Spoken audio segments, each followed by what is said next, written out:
The travel industry is moving fast, and at Focusrite, we are tracking these changes in markets around the world. From shifting search and booking behaviors to rising expectations around personalization and purpose, it's clear that travelers are putting new demands on suppliers and destinations.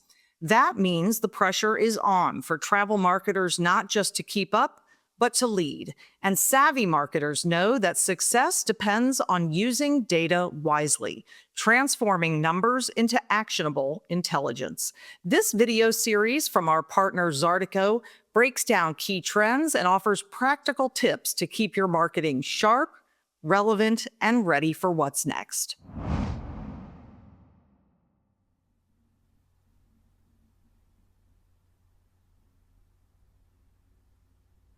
Marketers have a number of tools to choose from. BI is tremendous in understanding the transactions, the analysis, the activity that's happening at your place. But when you want to understand what's happening outside of your place, you've typically had to rely on surveys. Surveys are slow, they're incomplete. It's difficult to ask all of the questions that you want to ask of a consumer. So Zartico's data sits right in between that to understand consumer insights. You can see what's happening at your place. You can see what's happening outside your place. You can see what's happening at your competitor's place at a higher resolution, refresh, and sample size, more akin to a VI tool. That richness of data allows you to really understand what's driving visitation to a place. What are the types of people who are traveling?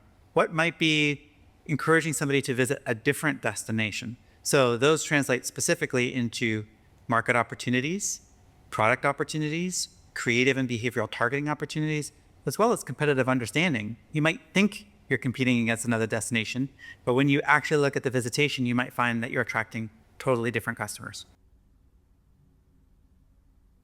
Data science for marketing is really looking to quantify what has historically been an art and a science. And marketing will always be an art and a science, particularly on the creative side. There's a lot of science around how you're maximizing the efficacy, how you're balancing low, medium, and high funnel activities. But at the end of the day, you still need to translate those results, those activities into results for stakeholders. And that translation and the measurement of those activities to results is really where the science shines. For marketers, this gives them clear levers to pull and guides to follow in understanding where do I double down on my investments, where do I pull back, where do I reallocate. So it adds a level of control, agency, and predictability to what can sometimes feel like a bit of a capricious outcome from a marketing campaign. In looking at the data and working with our clients, we're always encouraging them to be aggressive in monitoring their data and optimization.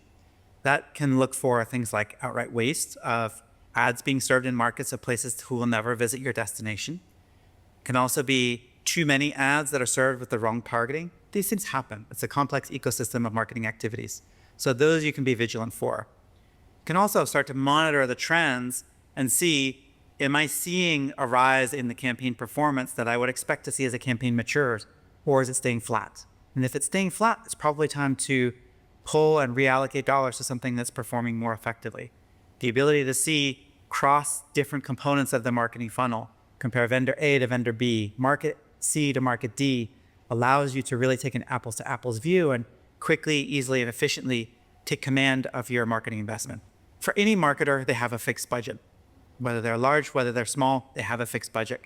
And their responsibility in guiding that marketing strategy is maximizing the effectiveness of that marketing budget. You look at a high efficiency market, that's a specific market or a type of traveler who has a disproportionately high return on that marketing investment relative to others. Often for place-based marketers, there's a really strong geographic component. Your local area will comprise the bulk of the draw in terms of frequency and volume of visitation, but they may not spend as much. So as you expand your lens out a little bit, they'll visit a little less frequently, perhaps only on the weekends, but you may be able to guide them on the shoulder season and still attract them cost effectively. When you look at when somebody needs to get on an airplane, those people tend to travel around peak summer months. They may stay longer and spend a little bit more, but you are in a very competitive marketplace and they're going to be the most expensive travelers for you to attract. So if you take all this together and look at it through the lens of maximizing that marketing investment, you can treat it like you would a portfolio manager managing a portfolio of stocks. I have an investment here and an investment here. What kind of a yield do I get from each, and how do I balance the portfolio?